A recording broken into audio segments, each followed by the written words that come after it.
The day I walked into the Meadowridge Estates Community Center and found Barbara Pennington standing in front of my fireplace with a clipboard and a scowl that could curdle milk, I knew my peaceful winter was about to go up in smoke.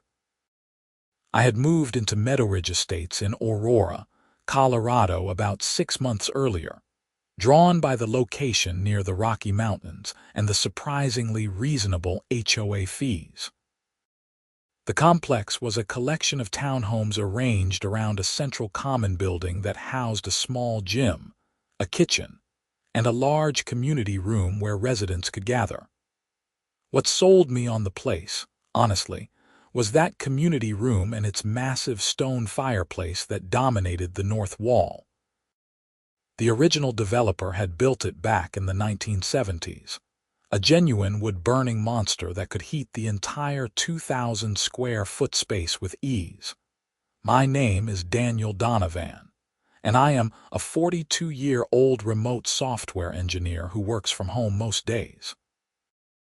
When I discovered that the community room was barely used except for the occasional HOA meeting, I had asked the previous board president if I could use it as a workspace during the winter months. He had been an 80-year-old retired teacher named Mr. Patterson who just shrugged and said, "Sure, son. Better someone uses it than it sits empty. Keep the place warm while you are at it." So I did. Every morning from November through March, I would haul my laptop and a few logs down to the community room, get a fire going in that magnificent fireplace, and work the day away in cozy comfort. Other residents started joining me. Mrs. Chen from Unit 12 brought her knitting. The Ramirez kids from Unit 7 did their homework at one of the tables. By January, we had a regular rotation of people who would stop by throughout the day, drawn by the warmth and the crackling fire. I became the unofficial firekeeper, managing the logs, making sure everything was safe and generally maintaining the space. Everyone loved it, or so I thought. "Mr. Donovan," Barbara said, her voice sharp enough to cut glass. She was maybe 55, with highlighted blonde hair styled in that aggressive soccer mom cut and a navy blue blazer that screamed, "I want to speak to your manager. We need to discuss your unauthorized use of HOA property." I looked up from my laptop, genuinely confused. Unauthorized. "Mr. Patterson said I could use this space." "Mr. Patterson is no longer on the board," Barbara said, her perfectly manicured fingernails tapping against her clipboard. "I am the new HOA president as of last month, and I have been reviewing the rules and regulations. Nowhere in our bylaws does it state that individual residents can monopolize common areas for personal use." "I am not monopolizing anything," I said, keeping my voice level. "The door is open. Anyone can come in. In fact, Mrs. Chen should be here in about 20 minutes for her daily knitting session." Barbara's eyes narrowed. "That is not the point. The point is that you have been burning wood in the fireplace without board approval. Do you have any idea how much liability that creates for the HOA?" "The fireplace has been here for 50 years, I said. "It was built to code and I had it inspected and cleaned last October before I started using it. The chimney sweep said it was in excellent condition." "I do not care what some chimney sweep said," Barbara snapped. "The board has not approved the use of the fireplace, and effective immediately, you are to cease and desist all burning activities. Furthermore, you need to limit your use of this community room to 2 hours per week, the same as any other resident." I felt my jaw tighten. "You cannot be serious." "I have been using this space for months. Multiple residents use this space because I have the fire going. It is the middle of February, Barbara. The heat in this building is set to 60 degrees to save money. Without the fireplace, this room is freezing." "Then perhaps you should work from your own home," Barbara said primly. "Like a normal person." "I am working from my own home," I shot back. This is part of the property I pay HOA fees to access, and those fees went up 30% this year, in case you forgot." Barbara's face flushed red.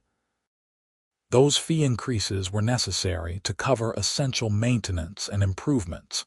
And speaking of fees, I will be adding a fine to your account for violation of HOA regulations. $50 per day for every day you have used the fireplace without authorization. I estimate that comes to approximately $4,500.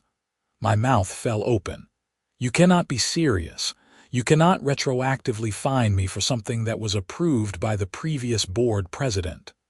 Show me the written approval, Barbara challenged. It was verbal. Mr. Patterson said it was fine. Then you have no proof, do you?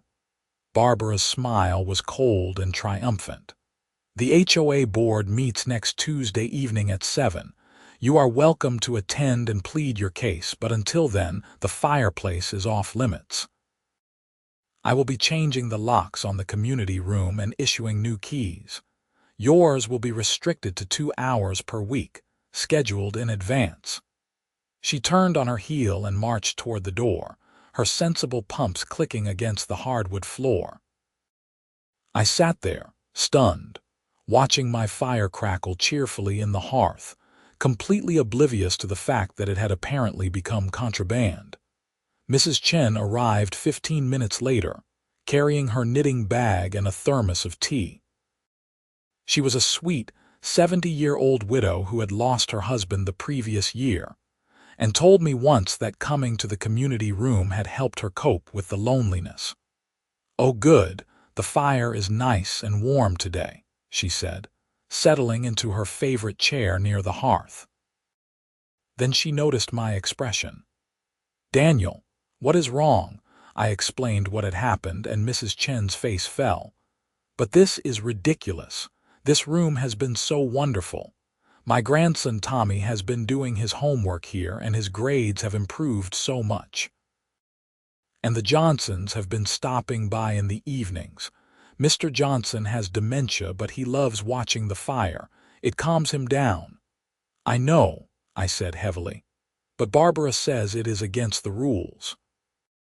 "Barbara Pennington is a busybody who has nothing better to do than make everyone miserable," Mrs. Chen said, her normally gentle voice uncharacteristically sharp. "When she moved in last year, she immediately started complaining about everything. The grass was too long. The playground was too noisy. Someone's garden gnome was offensive." "Garden gnome?" I asked despite myself. Mrs. Murphy's gnome was holding a tiny beer. Barbara said it promoted alcoholism. I would have laughed if I was not so angry. Instead, I looked at the fire, at the warmth and light it provided, and made a decision. "I am going to that meeting on Tuesday," I said, "and I am going to fight this." Mrs. Chen nodded approvingly. "Good, and you will not be alone. I will be there. And I will make sure others know what is happening." She was true to her word. Over the next few days, news of Barbara's edict spread through Meadowridge Estates like wildfire, if you will pardon the pun. I kept the fire going, figuring that since I was already being fined, I might as well be fined for something I actually did. Barbara sent me 3 more emails threatening additional penalties, but I ignored them. By Tuesday evening, the community room was packed. I had never seen so many residents in one place. All 32 units were represented, which was unprecedented according to Mrs. Chen. Usually, HOA meetings drew maybe 5 or 6 people, mostly retirees with nothing better to do. Barbara sat at the front table with 2 other board members, Richard Stokes, a quiet accountant from Unit 19, and Margaret Willis, a retired nurse from Unit 4. Neither of them looked particularly comfortable with the crowd. Barbara called the meeting to order with obvious irritation. "I see we have an unusually large turnout this evening. Let the record show that this is a formal HOA board meeting, not a town hall, and outbursts will not be tolerated." Let the record show that you are on a power trip, someone muttered from the back. A few people snickered. Barbara's face reddened. We will begin with old business, then move to new business, and then allow public comment at the end. Skip to the fireplace, someone called out. That is why we are all here. Barbara's lips pressed into a thin line. Very well. Under new business, the board has determined that the unsanctioned use of the community room fireplace poses a liability risk to the HOA and must be discontinued immediately. Additionally, we are implementing a new reservation system for the community room to ensure fair access to all residents. Who determined it was a liability risk? I asked, standing up. The board did, Barbara said shortly. Did you consult with an attorney, an insurance agent, a fire marshal?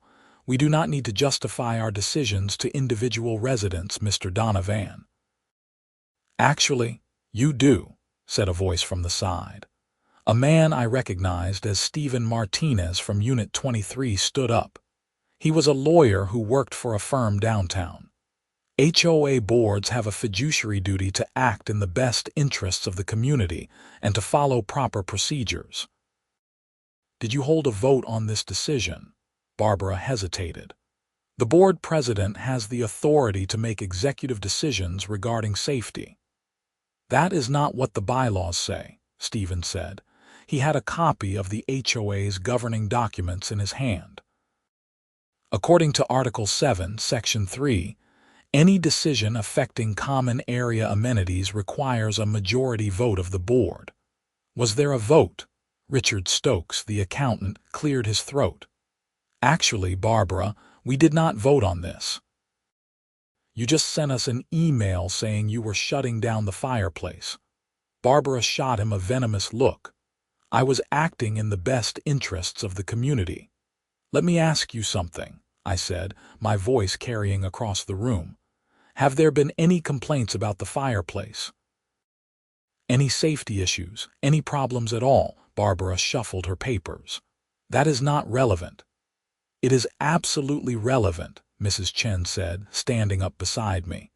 The fireplace has brought this community together. Before Daniel started keeping the fire going, I barely knew my neighbors. Now I have friends. Real friends. My grandson is doing better in school because he has a warm, quiet place to study. The Johnsons can bring Frank out of their unit, and he actually seems happy watching the fire. I will also point out, Stephen Martinez added, that if the fireplace is a liability, the HOA has been liable for 50 years. Has anything changed?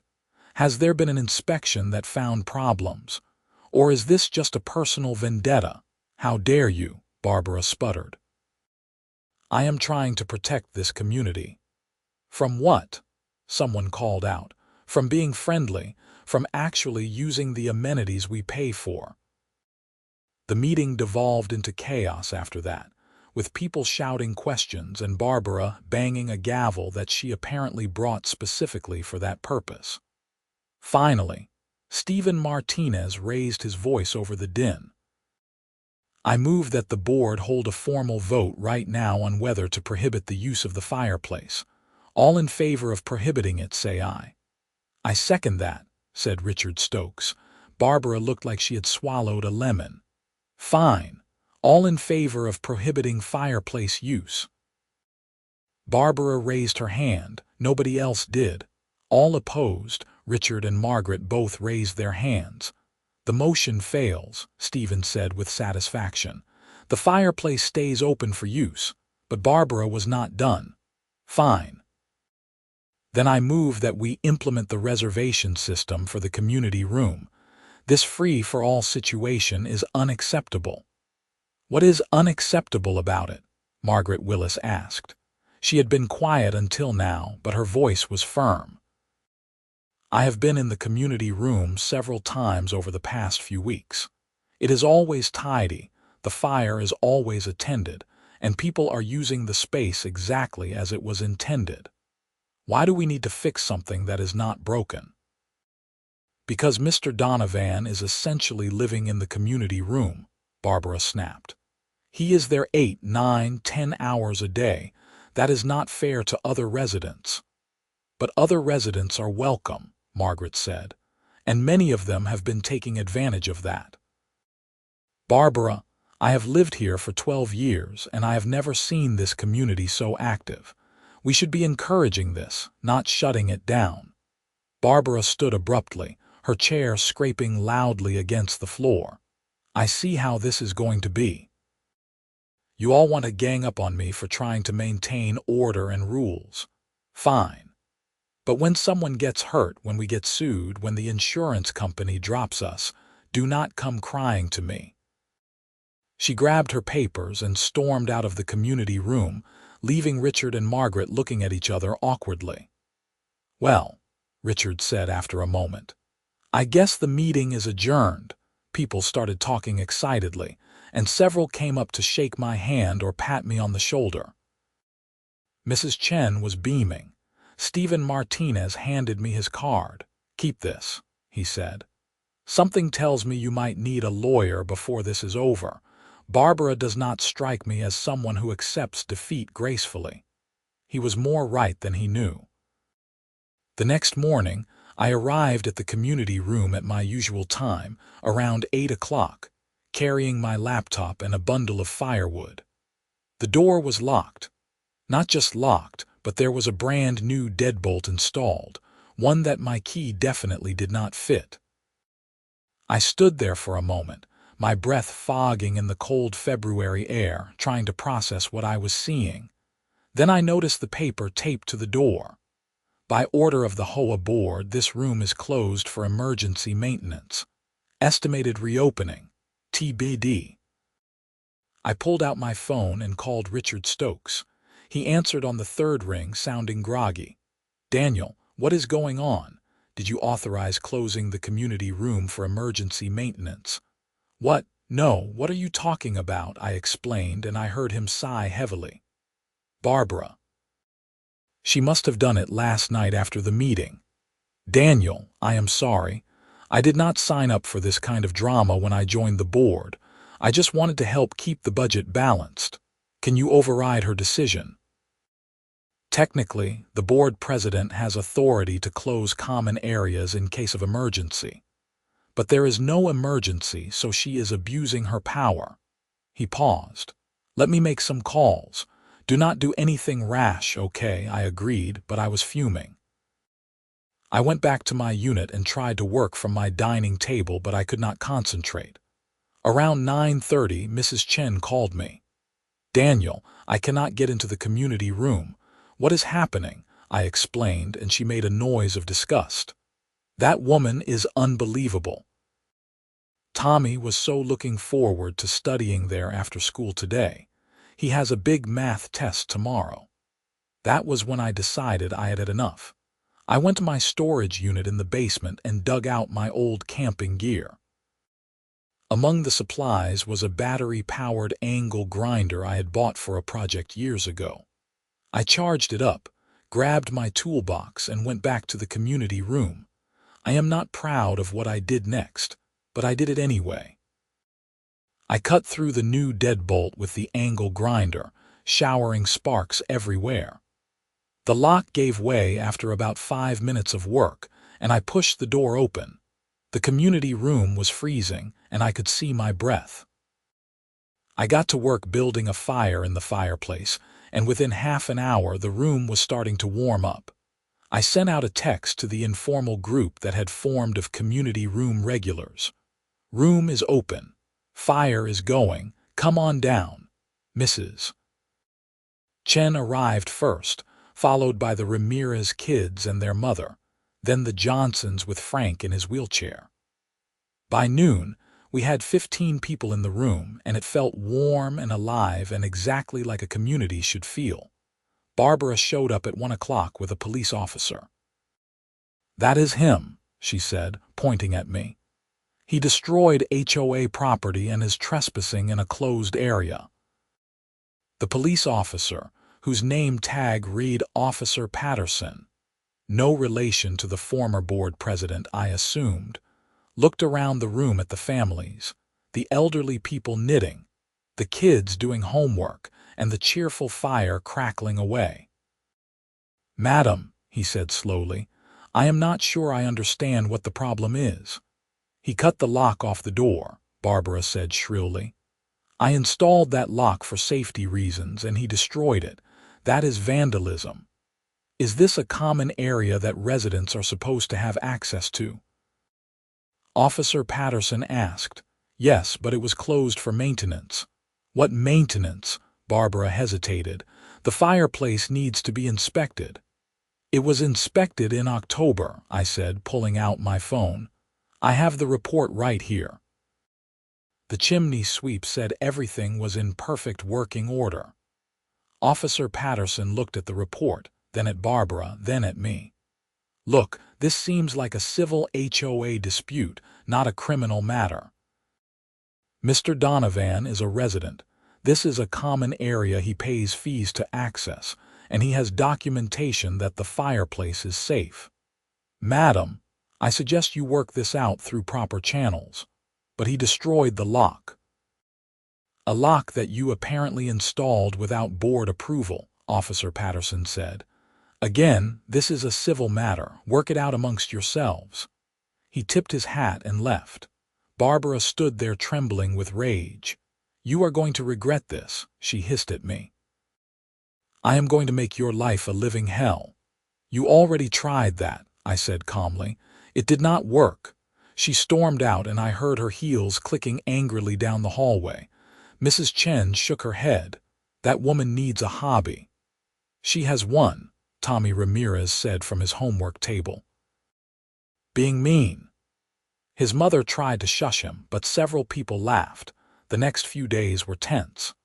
Barbara sent multiple emails to all residents, claiming I was a danger to the community and demanding an emergency special meeting to remove me from the premises. The emails were so over the top that they actually backfired. Several residents who had been neutral started actively supporting me. Stephen Martinez, the lawyer, reached out and offered to represent me pro bono if things escalated. "Barbara is violating about 6 different provisions of Colorado HOA law," he said. "If she pushes this, we can push back hard." But Barbara was not done. A week after the lock incident, I arrived at the community room to find a construction crew dismantling the fireplace. "What the hell are you doing?" I shouted. The foreman, a burly guy in a hard hat, held up a work order. "HOA hired us to seal up this fireplace and install electric baseboard heaters. Got the paperwork right here. Let me see that."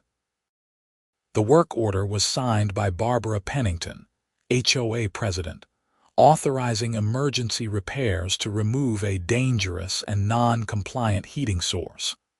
I called Stephen Martinez immediately, and he told me to film everything and tell the crew to stop work. When I did, the foreman shrugged. "Look, buddy, I am just doing my job. I got a contract and a deposit. If you have a dispute, take it up with whoever hired me." "The person who hired you did not have the authority to do so," Stephen said when I put him on speakerphone. "I am an attorney representing Mr. Donovan and several other residents. If you proceed with this work, I will file for an injunction, and you will not see another dime. In fact, you might have to undo all the work at your own expense." The foreman looked uncertain. "I need to call my boss." He stepped outside, and I could see him on the phone, gesturing animatedly. The rest of his crew stood around looking uncomfortable. After 10 minutes, the foreman came back in. "My boss says we are pulling out until this gets resolved. Sorry for the confusion." They packed up their tools and left. I stood in the community room, my heart pounding, looking at the fireplace they had almost destroyed. Stephen arrived 20 minutes later with Richard Stokes and Margaret Willis in tow. Both board members looked exhausted. "This has gone too far," Margaret said. Barbara authorized a $10,000 contract without consulting the rest of the board. That is completely outside her authority. We are calling an emergency board meeting tonight, Richard added, and we are voting to remove her as president. Can you do that? I asked. According to the bylaws, yes, Stephen said. If two board members believe the president is acting against the interests of the community, they can call for a vote of no confidence. It requires a majority of the board, which in this case is 2 out of 3. The emergency meeting that evening was even more packed than the previous one.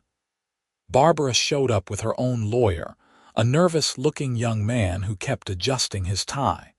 But Richard and Margaret were resolute. Barbara, you authorized a major construction project without board approval, in direct violation of our bylaws, Richard said. You installed locks on common areas without authorization. You have been issuing fines that have no basis in our governing documents. And you have been harassing residents who are using common areas exactly as intended. I am protecting this community, Barbara insisted. You are all too short-sighted to see the liability issues. Show me one liability issue, Margaret challenged. One actual problem caused by Daniel using the fireplace. Barbara could not. Instead, she went on a rant about proper procedures and respect for authority and maintaining standards. Her lawyer tried to interject a few times, but mostly looked like he wished he was anywhere else. The vote was quick. Richard moved to remove Barbara as president. Margaret seconded. Both voted in favor. Barbara was out. This is not over, Barbara said, standing up. I am going to sue the HOA for wrongful removal. Go ahead, Stephen Martinez said. I will enjoy defending that case. Barbara and her lawyer left, and the room erupted in applause.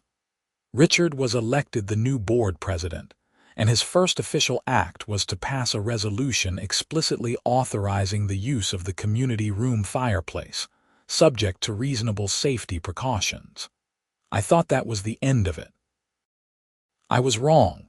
2 weeks later, the fire marshal showed up at the community room. I was sitting by the fire, working on a particularly tricky piece of code when a man in a uniform walked in. Daniel Donovan, he asked. That is me. I am Fire Marshal Davis. I received a complaint about illegal burning in this facility. Mind if I take a look? My stomach sank. Of course not. I had the chimney inspected and cleaned last October. I have the report.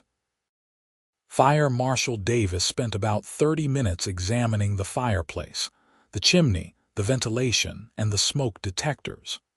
He checked my logs. I had started keeping a written record of every fire I built, including the date, time, type of wood, and any maintenance performed. Finally, he sat down across from me. Mr. Donovan, I am going to be straight with you. Someone filed a complaint claiming you were operating an illegal burning facility. That is obviously nonsense. This is a properly installed and maintained fireplace in a residential common area. You have documentation of regular inspections. You are using seasoned hardwood, not garbage or treated lumber. You are following reasonable safety protocols. So I am in the clear, completely. In fact, I wish more people were as responsible as you are. I will file a report saying the complaint was unfounded. He paused. Between you and me, the person who filed the complaint sounded pretty unhinged, kept ranting about liability and lawsuits. Just a heads up that you might have a harassment situation on your hands. After he left, I called Stephen Martinez and told him what happened. He sighed. Barbara is spiraling. Filing a false complaint with the fire marshal could actually get her in trouble. Let me look into it. But Barbara was not done. Over the next month, she filed complaints with the county health department, claiming smoke pollution. The police, claiming I was creating a public disturbance. And even animal control, claiming the smoke was harming pets. despite the fact that she did not own any pets and neither did anyone in the adjacent units. Every complaint was investigated and dismissed, but it was exhausting and stressful. I started documenting everything, every fire I built, every person who used the community room, every interaction with Barbara or anyone acting on her behalf. Mrs. Chen and other residents started providing written statements supporting my use of the fireplace. Then things took a darker turn. One evening in mid-March, I was in my unit when my phone rang.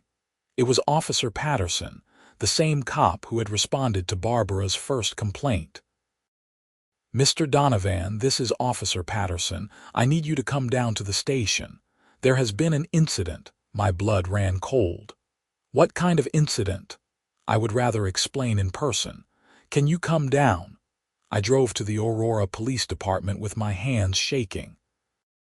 Officer Patterson met me in the lobby and led me to a small interview room. "Mr. Donovan, earlier this evening, someone attempted to set fire to your unit." The words did not make sense at first. "I am sorry, what?" "A neighbor saw someone pouring gasoline on your back deck and called 911. Officers responded and arrested the suspect before any fire was started. Mr. Donovan, the suspect was Barbara Pennington." I sat there in stunned silence. "Barbara tried to burn down my home. She was apprehended with 2 gallons of gasoline, matches, and accelerant rags. She has been arrested and charged with attempted arson, which is a Class 3 felony in Colorado. Given the circumstances, the judge set bail at $50,000. "Why?" I asked. "Why would she do this?" Officer Patterson pulled out a file. "According to her statement, she believed you were a threat to the community and needed to be removed. She claimed she was acting in the best interests of the HOA. He shook his head. "She is clearly not well, Mr. Donovan. The DA's office will be in touch. You will probably need to testify at trial." I drove home in a daze. The back deck of my townhome was cordoned off with police tape, and I could smell gasoline. One of the officers standing guard told me that a forensics team had already collected evidence, and I would be able to use my deck again in a day or two. The news spread through Meadowridge Estates like wildfire again. Unfortunate pun. Residents were shocked and horrified. Mrs. Chen came over with a casserole and a tight hug. I knew Barbara was unpleasant, but this is madness. The HOA board, now led by Richard Stokes, issued a formal statement condemning Barbara's actions and expressing support for me. Stephen Martinez helped me file a restraining order, which was granted immediately. Barbara was ordered to stay at least 500 feet away from me and the Meadowridge Estates property. The criminal case moved slowly, as these things do. Barbara's lawyer tried to argue that she was having a mental health crisis and needed treatment rather than prison. The DA was not sympathetic, pointing out that Barbara had engaged in a pattern of escalating harassment over several months, suggesting premeditation rather than a sudden break from reality. In the meantime, life at Meadowridge Estates slowly returned to normal, or at least a new normal. The community room became even more popular, as if Barbara's actions had somehow validated the importance of what we had built there. More residents started stopping by. We organized a rotating schedule so that the fire never went unattended. Someone installed a little brass plaque next to the fireplace that read, "The Heart of Meadowridge." In May, Barbara Pennington's case went to trial. I testified about the months of harassment, the escalating complaints, and the night she was arrested. The prosecutor presented evidence of her obsessive behavior, including dozens of emails, the unauthorized construction contract, and the false complaints to various agencies. Barbara's lawyer tried to paint her as a concerned citizen overwhelmed by circumstances, but the jury did not buy it. Barbara was convicted of attempted arson and sentenced to 4 years in prison, with a possibility of parole after 2 years if she completed anger management and mental health treatment. She was also ordered to pay restitution for the damage to my property, minimal, thankfully, since she was caught before starting the fire and court costs. I sat in the courtroom as the sentence was read, and I felt a strange mix of emotions. Relief, certainly. Vindication. But also something like pity. Barbara had become so consumed with the need to control her environment that she had destroyed her own life in the process. After the trial, I walked out into the bright Colorado sunshine with Stephen Martinez beside me. "Well," he said, "that is one for the record books. I have handled a lot of HOA disputes in my career, but I have never seen one end with someone going to prison for attempted arson." "I still cannot quite believe it happened," I admitted. "People do crazy things when they feel like they are losing control," Stephen said. "Barbara could not stand that you did not follow her rules, that other residents supported you instead of her, that she could not bend the community to her will. It broke something in her." We walked to the parking lot and I shook his hand. "Thank you for everything. I could not have gotten through this without your help. You are welcome, and hey, keep that fire burning, literally." I did, that winter and the winter after that and every winter since. The community room at Meadowridge Estates became known throughout Aurora as a model for what HOA common spaces could be. Warm, welcoming, and actually used by the people who pay for them. Mrs. Chen still comes by almost every day to knit, though she is getting frailer now and sometimes her daughter brings her. Tommy Ramirez graduated from high school with honors and is now attending the University of Colorado Boulder. He still comes by when he is home on breaks, often bringing college friends who cannot believe how nice his HOA community is. The Johnsons had to move into assisted living last year, but they came to the community room for a goodbye party, and Frank seemed to recognize the fireplace, smiling as he watched the flames dance. New residents move in and hear the story of the fireplace and Barbara Pennington's spectacular meltdown. It has become part of the lore of the place, a cautionary tale about the dangers of petty tyranny and the importance of community. Richard Stokes served as HOA president for 3 years before stepping down, and Margaret Willis took over. Under their leadership, the HOA fees actually went down slightly, and several improvements were made to the property. New playground equipment, repaved parking areas, and fresh paint on all the buildings. Turns out that when you are not spending thousands of dollars on pointless construction projects and legal battles, you can actually accomplish quite a bit. As for me, I still work from the community room most winter days. My setup has gotten a bit more elaborate over the years. I built a proper desk near the fireplace and installed better lighting. The HOA board officially designated the space as a co-working area, complete with improved internet and a coffee station that residents take turns stocking. On cold February mornings, I still haul logs down from my storage unit, still build the fire the way I learned years ago, still watch the flames catch and grow. And almost every time, within an hour or two, someone else shows up. Sometimes it is someone I know well, like Mrs. Chen or the Ramirez family. Sometimes it is a new resident who heard about the community room and wanted to check it out, and I always tell them the same thing. Welcome. Door is always open. Make yourself at home, because that is what a community should be.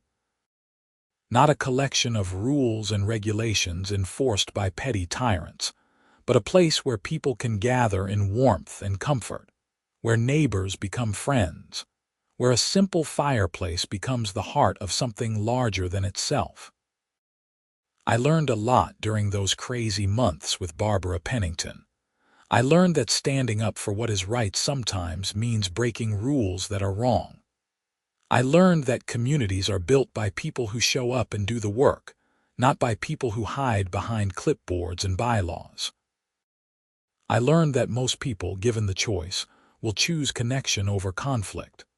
And I learned that sometimes the most radical act of resistance is simply to keep doing the right thing, day after day, fire after fire, no matter how much someone tries to stop you. The final hearing for Barbara's parole consideration was held in late spring, about 2 years into her sentence. The parole board invited me to submit a statement about whether I supported her early release. I thought about it for a long time. I could have said no. I could have detailed every sleepless night after the attempted arson, every moment of fear when I heard an unexpected noise outside my door. I could have argued that 4 years was a lenient sentence for trying to burn down someone's home and she should serve every day of it. But I did not. Instead, I wrote that if Barbara had completed her treatment programs and genuinely understood the severity of her actions, I would not oppose her parole. I noted that she needed help, not just punishment, and that I hoped she had gotten it. The parole board released her after 2 years and 3 months. She moved to Colorado Springs to live with her sister and, as far as I know, never returned to Aurora.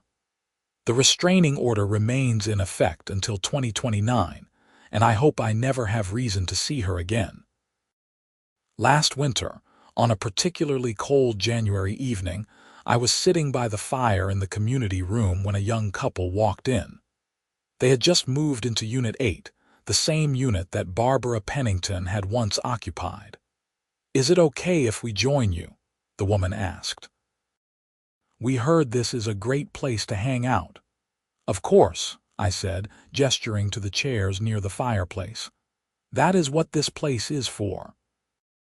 They settled in, and we chatted for a while about where they had moved from Kansas City, what brought them to Aurora, jobs in the tech sector, and what they thought of Meadowridge Estates. So far, they loved it. "This is such a great amenity," the man said, nodding toward the fireplace. Most HOAs we looked at had community rooms that were just empty boxes. Nobody actually used them, but this feels alive. "It almost was not," I said, and I told them the story, not in anger or bitterness, but simply as a fact of the place's history. They listened with growing amazement. "So you basically went to war with your HOA president and won?" the woman asked. "I would not put it that way," I said. "I just kept doing what was right, and eventually enough people agreed that the right thing won out, though it got a lot more dramatic than I ever expected." "Well, we are glad you stuck with it," the man said. "This is exactly the kind of community we were looking for." After they left, I sat alone by the fire for a while longer, watching the logs burn down to embers. In a few minutes, I would bank the fire properly for the night, make sure everything was safe, and head back to my unit. Tomorrow morning, I would come back and start a new fire, and the day after that, and the day after that, through the rest of the winter and into spring. Then next November, when the cold returned, I would start the whole cycle again, because some things are worth fighting for. Warmth and community and the simple pleasure of a fire on a cold day. The right to use the spaces you pay for in ways that bring joy rather than sit empty and cold. The belief that rules should serve people, not the other way around. The fire crackled softly, and I added one more log, watching the flames leap up to embrace it. Outside, snow was starting to fall, the first real snow of the season.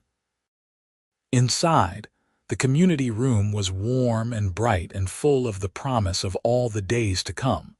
I thought about Barbara sometimes, wondered if she ever understood what she had lost in her quest for control. She could have been part of this, part of the warmth and connection and community. Instead, she chose conflict and power and, ultimately, self-destruction. But that was her choice. We all make choices every day about the kind of people we want to be and the kind of communities we want to build. I chose warmth.